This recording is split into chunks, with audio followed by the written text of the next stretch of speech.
Hello everyone, स्वागत है आप सभी का इस वीडियो में। इस वीडियो के थ्रू हम लोग जीके जीएस से रिलेटेड इंपॉर्टेंट क्वेश्चंस डिस्कस करने वाले हैं। तो अगर आप किसी भी एग्जाम्स की प्रिपरेशन कर रहे हो तो ये वीडियो आपके लिए हेल्पफुल है। सो स्टार्ट करते हैं वीडियो बिना किसी देरी के। फर्स्ट क्वेश्चन है आपका, विच of the following was the oldest dynasty in India? बताइए, निम्नलिखित में से भारत की सबसे पुरानी कौन सी वंश है? तो देखिए, अगर बात करें कि सबसे ओल्डेस्ट डायनेस्टी कौन सा है, तो ये है आपका option number A, Mauryan dynasty was the oldest dynasty in India. Next question, who were the Nayanars? बताइए, नायनर्स कौन थे? लीडर्स हु जो है उसके बाद आप सारे में वेयर वेयर देख लेना, ठीक है। तो देखिए, नायनर्स जो थे ये थे leaders who were devotees of Shiva. मतलब कि ऐसे लीडर्स जो भगवान शिव के भक्त थे वो थे क्या? नायनर्स। ओके। अगला question, by which name was the Chanakya known in his childhood? Chanakya को बचपन में किस नाम से जाना जाता था? बेसिकली इनका ओरिजिनल नेम क्या है ये आपको बताना है। तो इनका ओरिजिनल नेम क्या है? Option number B, Vishnugupta. अगला question, who constructed Sanchi stupa? बताइए, सांची स्तूप जो है ये किनके द्वारा निर्माण करवाया गया था? ये करवाया गया था ऑप्शन नंबर ए, अशोक। अगला क्वेश्चन है, what was the capital of Kanishka? Kanishka की राजधानी क्या थी? तो देखिए, अगर बात करें कि कनिष्क की कैपिटल क्या थी, तो ऑप्शन नंबर डी, पुरुषपुरा। अगला question, Charaka was the court physician of? बताइए, चराक जो थे ये फेमस कोर्ट फिजिशियन थे, तो किसके किसके कोर्ट के ये फेमस फिजिशियन थे ये आपको बताना है। ये थे आपके the great Kanishka. Option number B is the correct answer. अगला क्वेश्चन है, what is the parliament name of Japan? Japan के पार्लियामेंट का क्या नाम है? जापान के संसद का क्या नाम है? राइट आंसर हो जाएगा option number C, Diet name है, ठीक है। जापान की कैपिटल क्या होती है? टोक्यो, और वहाँ की करेंसी होती है क्या? Yen. What is the national game of USA? बताइए, अमेरिका की नेशनल गेम क्या है?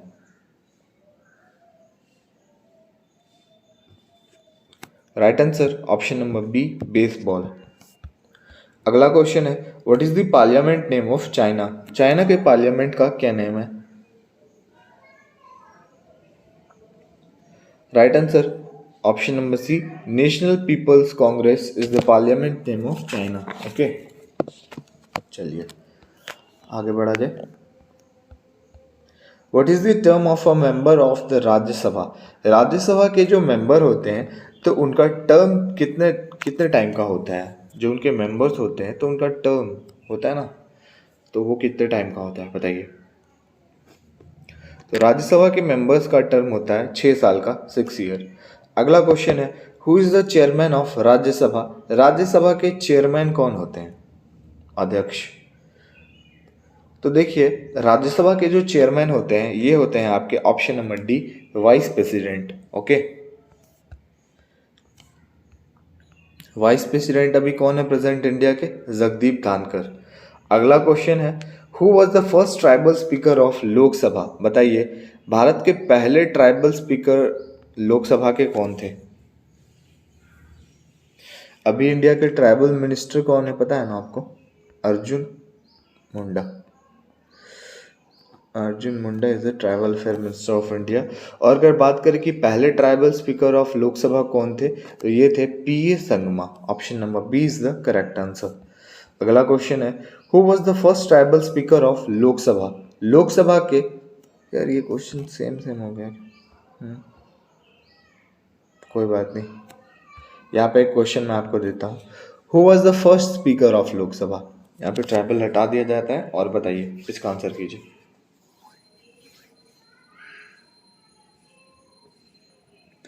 तो कौन है आपके? Option number C, G V Mavalankar, Ganesh Vasudev Mavalankar. Okay, चलिए अगला question, when is Hiroshima day celebrated every year? हर साल हिरोशिमा दिवस कब मनाया जाता है बताइए।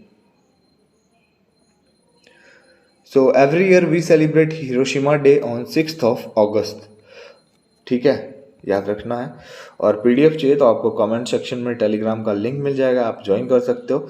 When is Nagasaki day celebrated every year? अब बताइए, अभी हमने देखा ना कि हिरोशिमा डे सेलिब्रेट किया जाता है 6 अगस्त, और ये नागासाकी डे जो है ये उसके 2 दिन बाद सेलिब्रेट किया जाता है। तो ऑप्शन नंबर है 9 अगस्त। तो आपको याद रखना है हिरोशिमा जो है ये 6 अगस्त और नागासाकी जो है ये आपका 9 अगस्त। ठीक है, चलिए आगे बढ़ते हैं। What is the theme of 77th independence day 2023? अभी रिसेंटली जो हमने 77वां इंडिपेंडेंस डे सेलिब्रेट किया, तो इसका थीम क्या था बताइए। तो देखिए, इससे पहले जो था 2022 का, उसका थीम क्या था? आज़ादी का अमृत महोत्सव, है ना। और इस बार का जो थीम था ये था आपका option number D, nation first always first. अगला क्वेश्चन है, which state UT band the use of mobile phones in classroom? Classroom में कौन से स्टेट या फिर यूटी ने मोबाइल फ़ोन के यूज़ पे बैन किया है? वैसे तो बैन ही होते हैं भाई, कोई हम लोगों ने भी जब क्लास किया था तो यूज़ नहीं किया था हमने फ़ोन। चलिए कोई नहीं, क्वेश्चन है तो option number C, New Delhi ने जो है अभी रिसेंटली बैन किया है usages of mobile phones in classroom. अगला क्वेश्चन है, where is the headquarter of Asian development bank, जिसको शॉर्ट फॉर्म में आप एडीबी बोलते हो, तो बताइए इसकी हेडक्वार्टर कहाँ है? तो देखिए, अगर बात करें ना एशियन डेवलपमेंट बैंक की, तो पहले देख लेते हैं इसकी स्थापना कब हुई। 19 दिसंबर 1969 में जो है इसकी स्थापना हुई। ओके, और इसमें टोटल कितने मेंबर्स हैं? तो इसमें टोटल 68 मेंबर्स हैं, और 19 दिसंबर 1969 को इसकी स्थापना हुई। और ये इसकी जो हेडक्वार्टर है ना, तो इसकी हेडक्वार्टर है मेंडालोयोंग। ठीक है, मेंडालोयोंग कहाँ है? मेंडालुयोंग ये है आपका कहाँ? फिलीपींस में। ऐसे आप फिलीपींस याद रखना, लेकिन अगर भाई क्या होता है कभी कभी प्रॉपर पूछ लेगा, है ना, तो आपको याद रखना है मेंडालुयोंग। चलिए आगे बढ़ते हैं। Who is the author of the book launched Kargil in the words of traveller? बताइए Kargil in the words of traveller किताब के ऑथर कौन है? तो राइट आंसर हो जाएगा ऑप्शन नंबर ए, ऋषिराज। अगला question, the minimum age for a candidate to become a Rajya Sabha should be? बताइए राज्यसभा के मेंबर बनने के लिए कैंडिडेट का मिनिमम एज कितना होना चाहिए, न्यूनतम आयु? तो ये होना चाहिए आपका 30 ईयर, 30 साल। अगला क्वेश्चन, और राज्यसभा के मेंबर का टर्म पीरियड कितना बताया था मैंने आपको? 6 साल बताया था, याद रखना। ठीक है, और मिनिमम एज कितना हो गया? 30 साल। The directive principle are inspired by the constitution of which country? ये जो डायरेक्टिव प्रिंसिपल है इंडिया में, तो ये कौन से देश के संविधान से प्रेरित है, इंस्पायर्ड है? बताइए। Right answer Ireland, Irish. अगला question, what are the sacred text of Buddhism? Buddhism के सैक्रेड टेक्स्ट को क्या कहते हैं? बताइए बौद्ध धर्म के पवित्र ग्रंथ क्या कहलाते हैं? तो देखिए, बौद्ध धर्म के जो पवित्र ग्रंथ हैं वो कहलाते हैं ऑप्शन नंबर डी, त्रिपिटक। अगला क्वेश्चन है, विच country von maximum medal at 2023 world athletics championship? बताइए 2023 वर्ल्ड एथलेटिक्स चैंपियनशिप में सबसे ज़्यादा मेडल्स कौन सी कंट्री ने जीता? तो देखिए यूएसए जो है इसने सबसे ज़्यादा मेडल्स जीता, टोटल 29 मेडल्स जीते यूएसए ने। और इंडिया का रैंक जो है वो 18 रहा है। ठीक है, इंडिया ने बस एक गोल्ड मेडल जीता है, वो भी नीरज चोपड़ा ने हमारे। ठीक है, वो जहाँ भी जाते हैं भाई गोल्ड मार के ही आते हैं, बहुत अच्छे एथलीट हैं। तो देख लिया आपने, यूएसए जो है ये नंबर 1 पे रहा 29 मेडल के साथ, और इंडिया का स्थान रहा है 18वां स्थान, 18 नंबर। अगला क्वेश्चन है, who won the title of chess world cup 2023? बताइए चेस वर्ल्ड कप 2023 का टाइटल किन्होंने जीता? Right answer option number D, sorry option number C, Magnus Carlsen. अगला question, which country won Asia championship trophy title 2023? कौन सी country ने Asia championship trophy title 2023 जीता? तो ये जीता इंडिया ने, ऑप्शन नंबर बी। किसको हरा के जीता भाई? मलेशिया को हरा के जीता। Defeat Malaysia. अगला क्वेश्चन है विच country von most medal at 2023 world para athletics championship. अभी आपने देखा ना कि 2023 वर्ल्ड एथलेटिक्स चैंपियनशिप में सबसे ज़्यादा किसने जीता था? यूएसए ने। अब यहाँ पे क्वेश्चन है कि 2023 वर्ल्ड पैरा एथलेटिक्स, इसमें बस पैरा एथलेटिक्स लग गया, उसमें बस था वर्ल्ड एथलेटिक्स चैंपियनशिप, है ना, तो ज़्यादा डिफरेंस नहीं है, तो ध्यान में रखना है आपको। चलिए अब मैं बता देता हूँ कि सबसे ज़्यादा मेडल्स जो है ये किसने जीता है भाई। तो सबसे ज़्यादा मेडल जीता है आपके चाइना ने, टोटल 45 मेडल्स जीते हैं चाइना ने, ठीक है, 45 मेडल्स। और इंडिया का रैंक की बात करें ना, तो इंडिया ने यहाँ पे 19 रैंक हासिल किया, 19 रैंक विथ 10 मेडल्स। ओके, चलिए आगे बढ़ते हैं। In which year Kaziranga national park included in the UNESCO world heritage site. UNESCO world heritage site में काजीरंगा नेशनल पार्क को कब शामिल किया गया? तो देखिए यूनेस्को वर्ल्ड हेरिटेज साइट में इसको 1985 में साइन किया गया, ठीक है। और अगर बात करें कि ये है कहाँ, कौन से स्टेट में है काजीरंगा नेशनल पार्क, ये भैया आपके असम राज्य में है। और काजीरंगा नेशनल पार्क से एक मोस्ट इम्पॉर्टेंट क्वेश्चन कि काजीरंगा नेशनल पार्क किस लिए फेमस है, कौन से जानवर के लिए? तो ये भैया आपके फेमस है वन हॉर्न्ड राइनोसोरस, राइनो लिख देता हूँ मैं, ठीक है, क्योंकि स्पेस कम है। अगला क्वेश्चन है Gaan Ngai festival celebrated in which state of India. बताइए गान नगाई फेस्टिवल कौन से स्टेट में सेलिब्रेट किया जाता है इंडिया के? तो देखिए अगर बात करें गान नगाई फेस्टिवल की, तो ये आपके option number A Manipur state में सेलिब्रेट किया जाता है। अगला क्वेश्चन है Mongit festival celebrated in which state. बताइए मोंगिट पर्व कौन से स्टेट में सेलिब्रेट किया जाता है? तो मोंगिट फेस्टिवल की बात करें तो ये आपके असम में सेलिब्रेट किया जाता है। और लास्ट में आप अपना स्कोर ज़रूर शेयर करें कि आपके 40 क्वेश्चंस में से कितने क्वेश्चन करेक्ट हुए, ओके। और पीडीएफ चाहिए तो कमेंट सेक्शन में टेलीग्राम का लिंक है, आप ज्वाइन कर सकते हो।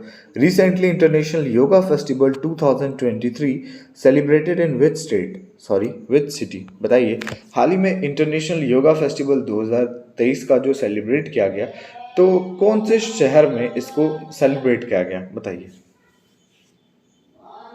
ये जो है ना, ये आपके Rishikesh, option number D correct हो जाएगा। अगला क्वेश्चन है which state Mithila makhana got GI tag recently. Mithila अगर वर्ड आ गया तो आपके माइंड में देखिए मिथिला पेंटिंग हो गया या फिर मिथिला मखाना हो गया या मिथिला से रिलेटेड कुछ भी है, तो ये आपके बिहार से ही रिलेटेड होगा, ये आपको याद रखना है। तो मिथिला मखाना जिसको अभी रिसेंटली जीआई टैग मिला है ना, ये भैया आपका बिहार स्टेट है, ऑप्शन नंबर ए। अगला क्वेश्चन है which device is use to draw magnetic field lines. बताइए कौन सी डिवाइस का यूज किया जाता है मैग्नेटिक फील्ड लाइंस को ड्रॉ करने के लिए? सो वी यूज कंपास, है ना, ऑप्शन नंबर बी। अगला क्वेश्चन है which of the following are called amphibians of plant kingdom. बताइए निम्नलिखित में से किसको एम्फीबियंस कहा जाता है, किसका? प्लांट किंगडम का। तो देखिए अगर बात करें ना कि एम्फीबियंस किसको कहा जाता है प्लांट किंगडम का, तो ये कहा जाता है bryophytes, option number C is the correct answer. Next question which of these is not a artificial ecosystem. बताइए निम्नलिखित में से कौन सा एक आर्टिफिशियल इकोसिस्टम नहीं है बल्कि वो नेचुरल है? गार्डन आर्टिफिशियल है, बिल्कुल आर्टिफिशियल है भाई। क्रॉप फील्ड आर्टिफिशियल है, एक्वेरियम भी आर्टिफिशियल है, लेकिन फॉरेस्ट जो है ये आर्टिफिशियल थोड़ी है, ये इंसान के द्वारा थोड़ी बनाया गया है, ये ऑलरेडी भाई नेचुरल है ना। तो ऑप्शन नंबर ए जो है ये आपका करेक्ट हो जाएगा कि फॉरेस्ट जो है ये आर्टिफिशियल इकोसिस्टम नहीं है। बाकी ये गार्डन, क्रॉप फील्ड, एक्वेरियम, ये तीनों तो इंसान के द्वारा ही बनाए जाते हैं। So this is artificial ecosystem. अगला क्वेश्चन है Cheraw is an old traditional dance form associated with. Cheraw एक ओल्ड ट्रेडिशनल डांस फॉर्म है, इसका संबंध कौन से स्टेट से है? बताइए। So Cheraw is an old traditional dance form and this is related to Manipur, option number A is the correct answer, ठीक है। यार मणिपुर नहीं, मिजोरम से रिलेटेड है, ऑप्शन नंबर सी करेक्ट होगा, मिजोरम, मणिपुर नहीं। अभी आप लोग कमेंट करने लग जाते। चलिए, सत्यजीत रे इज एसोसिएटेड विद, बताइए सत्यजीत रे का संबंध किससे है, कौन से फील्ड से है? सोशलिस्ट हैं, इकोनॉमिस्ट हैं, पोइट्री से संबंध है या फिर फिल्म डायरेक्शन से संबंध है? So if we talk about Satyajit Ray, so he is related to film direction. Option number D is the correct answer. Okay. Next question. Article 368 is related to अनुच्छेद 368 का संबंध किससे है निम्नलिखित में से? चूज कीजिए. So Article 368 is related to center-state relations. Option number C is the correct answer. मैं अभी एक आपके लिए प्रॉपर वीडियो आर्टिकल से लेके आऊँगा, है ना, जो जो इम्पोर्टेंट आर्टिकल्स है उसको कवर करेंगे हम लोग एक वीडियो में, ठीक है. What is the chemical name of table salt? Table salt का केमिकल नेम बता दीजिए. तो देखिए इसका टेबल सॉल्ट का केमिकल नेम होता है option number B, sodium chloride. और आज की क्लास आपको कैसी लगी कमेंट में ज़रूर बताइएगा.